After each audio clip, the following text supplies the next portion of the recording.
انسان ساری زندگی دوسروں کو سمجھنے کی کوشش کرتا ہے، کسی کے کردار کو پرکھتا ہے، کسی کی غلطیاں تلاش کرتا ہے، کسی کی زندگی سے اپنا موازنہ کرتا ہے۔ لیکن ایک سوال ایسا ہے جو انسان اکثر اپنے آپ سے نہیں پوچھتا، میں خود کون ہوں؟ میری اصل کمزوری کیا ہے؟ میری اصل طاقت کیا ہے؟ میں کیا چاہتا ہوں اور میری زندگی کا مقصد کیا ہے؟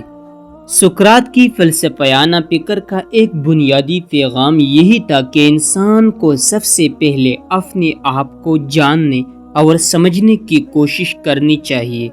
آج میں آپ کے ساتھ شیئر کروں گا سقراط کے خوبصورت باتیں، ویڈیو کو آخر تک ضرور دیکھیں۔ قول نمبر 1، اپنے آپ کو پہچاننا دانائی کی طرف پہلا قدم ہے۔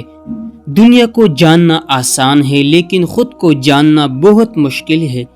ہم دوسروں کی خامیاں فوراً دیکھ لیتے ہیں مگر اپنی کمزوریوں کو تسلیم کرنے میں ہچکچاتے ہیں۔ اصل خود شناسی یہ ہے کہ انسان اپنے آپ سے سچ بول سکے۔ قول نمبر 2، جو اپنی لا علمی کو پہچان لیتا ہے وہ علم کی تلاش شروع کر دیتا ہے۔ انسان کے لیے سب سے خطرناک چیز یہ سمجھنا ہے کہ وہ سب کچھ جانتا ہے۔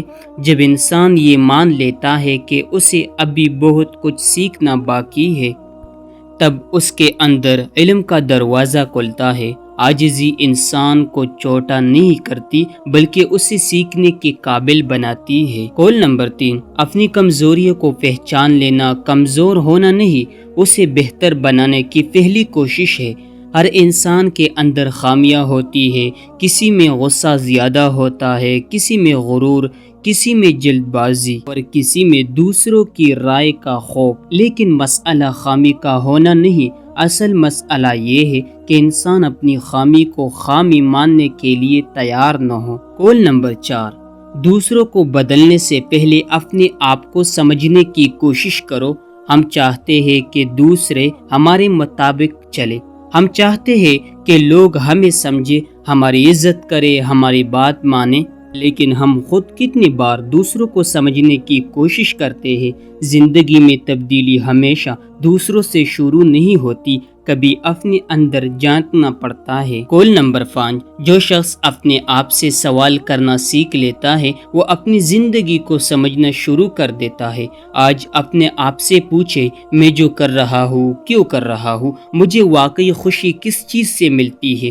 میں کس چیز سے خوفزدہ ہوں؟ میری سب سے بڑی کمزوری کیا ہے؟ اور اگر دنیا مجھے دیکھ نہ رہی ہو تو کیا میں پھر بھی وہی انسان رہوں گا؟ یہ سوال آسان نہیں لیکن یہی سوال انسان کو اپنے اندر لے جاتے ہیں۔ قول نمبر 6، حقیقی دولت یہ نہیں کہ انسان کے پاس کتنا ہے بلکہ یہ ہے کہ وہ خود کو کتنا سمجھتا ہے۔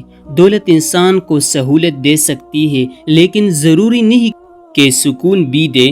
شہرت انسان کو مشہور بنا سکتی ہے لیکن ضروری نہیں کہ اسے عظیم بھی بنا دے۔ انسان کی اصل قدر اس کے کردار، اس کی سوچ اور اس کے عمل سے ظاہر ہوتی ہے۔ قول نمبر 7، اچھا انسان بننے کی کوشش کامیاب انسان بننے سے زیادہ اہم ہے۔ دنیا کامیابی کو اکثر دولت، عہدے اور شہرت سے ناپتی ہے لیکن ایک سوال ہمیشہ باقی رہتا ہے، اگر انسان سب کچھ حاصل کر لے مگر اپنا کردار کھو دے تو اس نے حقیقت میں کیا حاصل کیا؟ کامیابی صرف یہ نہیں کہ لوگ آپ کو جانیں، کامیابی یہ بھی ہے کہ آپ خود اپنے کردار سے مطمئن ہو۔ قول نمبر 8، اپنی زندگی پر غور کرنا انسان کو اپنی سمت پہنچنے میں مدد دیتا ہے۔ کبھی رک جانا بھی ضروری ہے۔ دنیا کی دوڑ سے کچھ دیر باہر نکلے، اپنی زندگی کو دیکھے، کہاں سے چلے تھے، کہاں پہنچ گئے اور جس منزل کی طرف جا رہے ہیں کیا وہ واقعی آپ کی منزل ہے؟ شاید چند لمحوں کی خود شناسی انسان کو برسوں کی بھٹکنے سے بچا سکتی ہے۔ تو پھر سقراط کی اس فکر سے ہمیں کیا سبق ملتا ہے؟ شاید یہ کہ دنیا کو سمجھنے سے پہلے خود کو سمجھو، دوسروں کی خامیاں تلاش کرنے سے پہلے اپنے اندر جان کو اپنی لاعلمی کو تسلیم کرو، اپنی کمزوریوں کو پہچانو، اپنی غلطیوں سے سیکھو اور ہر دن اپنے آپ کا ایک بہتر روپ بننے کی کوشش کرو، کیونکہ انسان کی سب سے بڑی دریافت دنیا کی دریافت نہیں، اپنے آپ کی دریافت ہے۔ آج صرف ایک سوال اپنے دل سے ضرور پوچھے، میں حقیقت میں کون ہوں؟ شاید اسی ایک سوال سے آپ کی زندگی میں ایک نئی سوچ کا آغاز ہو جائے۔ اگر یہ ویڈیو آپ کو اچھی لگی ہو تو ویڈیو کو لائک کریں، چینل کو سبسکرائب کریں اور کمنٹ میں لکھیں خود کو پہچانو۔